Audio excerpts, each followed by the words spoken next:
Welcome, brave souls, to another episode on Whisper Wonders. If you're joining us for the first time, hit that subscribe button and join our community of the curious and the brave. Today, we're embarking on a journey to a place that's been dubbed as one of the most haunted locations in America, the Waverly Hills Sanatorium.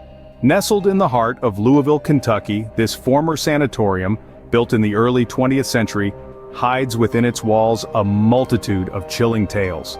Over the years, it has earned a reputation for being a hotbed of paranormal activity.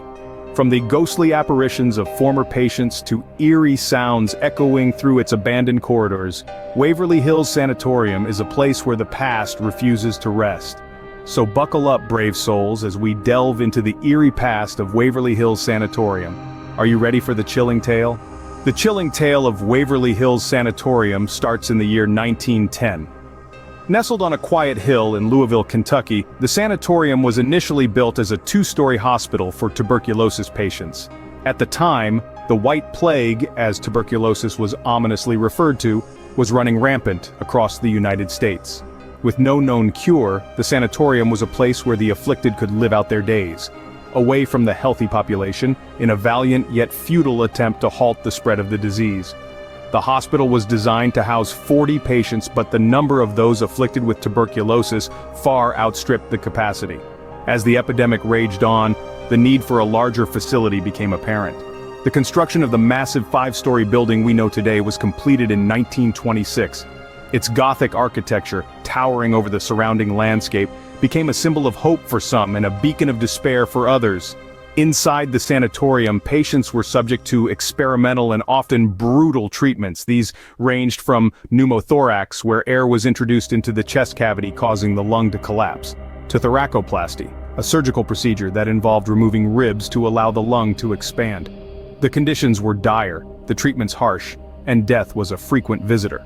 In 1943, the introduction of the antibiotic streptomycin brought about a drastic reduction in tuberculosis cases. As the need for the sanatorium diminished, it was closed in 1961. Over the following years, the building took on various roles, including a geriatric hospital and a failed attempt as a haunted hotel. However, the echo of its past lingered on. The building that once served as a refuge for the sick and dying now stood as an eerie monument to the thousands of lives lost within its walls. The once bustling corridors and rooms lay silent and deserted, but many claim they are not empty. From a house of healing, Waverly Hills transformed into a house of horrors. The closed doors of Waverly Hills Sanatorium seem to have opened the gates to the otherworldly. As we delve deeper into the mysteries of Waverly Hills, we uncover tales that have echoed through its eerie corridors for decades. Each story is a chilling reminder of the sanatorium's dark past and its spectral inhabitants. Let's begin with room 502. Legend has it that in the early 20s, a nurse was found hanging from the light fixture. The circumstances were murky. Whispers of an unwanted pregnancy and desperation filled the air. Since then, visitors have reported an overwhelming sense of despair upon entering the room, and some have even seen the spectral figure of a woman in white. Next, we have the Creeper. This entity doesn't walk or float like your average ghost. No, it crawls along the floors and walls. Many believe it to be a malevolent spirit due to its unsettling presence. Accounts of encountering the Creeper often describe an overwhelming feeling of dread and unease that lingers long after the sighting. Then there are the shadow people. These dark apparitions have been sighted throughout the sanatorium, often seen out of the corner of one's eye. They appear to dart in and out of rooms, adding an extra layer of mystery to the already haunted Waverly Hills. And let's not forget the chilling tales of children's laughter echoing through the empty halls, the ghostly ball bouncing down the steps, or the spectral figure of a boy named Timmy who loves to play hide-and-seek with the living. These accounts aren't just figments of an overactive imagination. They come from former staff, patients, and visitors who have braved the chilling atmosphere of Waverly Hills. Each one adds a piece to the puzzle, painting a picture of a place where the veil between our world and the next seems to be incredibly thin. These stories send shivers down our spines, don't they? But it doesn't end here. Ghostly apparitions, unexplained sounds, sudden temperature drops, Waverly Hills has it all. The notorious sanatorium has been the site of countless chilling encounters, some of which we'll delve into now. One of the most spine-chilling instances was reported by a group of paranormal investigators who visited the sanatorium in the dead of night. As they navigated the eerie corridors of the old hospital, they suddenly heard the unmistakable sound of children's laughter echoing through the halls. Yet, they were alone. Or so they thought. Then there's the case of a former nurse who returned to Waverly Hills for a tour years after it had closed. As she walked through the abandoned wards, she was startled by a sudden drop in temperature. She then witnessed an apparition of a man in a white coat, who she recognized as a doctor who'd worked there during her time. The figure vanished as quickly as it had appeared, leaving her in a state of shock and disbelief. And let's not forget the numerous accounts of unexplained footsteps and whispers, seemingly coming from empty rooms and long-forgotten corners of the building. Time and again, visitors have reported feeling an unseen presence as if they're being watched by invisible eyes. One of the most unsettling experiences was shared by a security guard.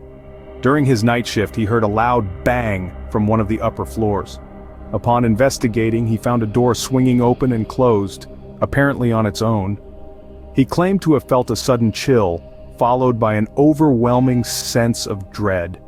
These encounters make us question the thin line between the living and the dead. They remind us that although the sanatorium is no longer in operation, the echoes of its past linger on. Whether these are the restless spirits of former patients, or simply the product of our own imagination, one thing is undeniable. Waverly Hills Sanatorium is a place where the paranormal seems to have found a home. Over the years, many have tried to unravel the mysteries of Waverly Hills. Paranormal researchers, equipped with the latest gadgets, have descended upon the sanatorium in hopes of capturing evidence of the afterlife. These investigations have given birth to a number of intriguing theories. Some researchers believe that the hauntings at Waverly Hills are residual, a kind of supernatural recording of past events. They argue that the intense emotions experienced by the patients and staff have left an indelible imprint on the location, playing out over and over again. This could potentially explain the apparitions of nurses, doctors, and patients, seemingly going about their daily lives unaware of the living. Others propose that the hauntings are intelligent, suggesting that the spirits of the deceased are conscious and capable of interacting with the living. This theory is often cited when explaining phenomena such as objects moving on their own or disembodied voices responding to direct questions. But not everyone is convinced that Waverly Hills is truly haunted. Skeptics argue that environmental factors, such as the naturally eerie atmosphere of an abandoned hospital, can play tricks on our minds. They point out that fear and expectation can lead us to interpret ordinary events as paranormal.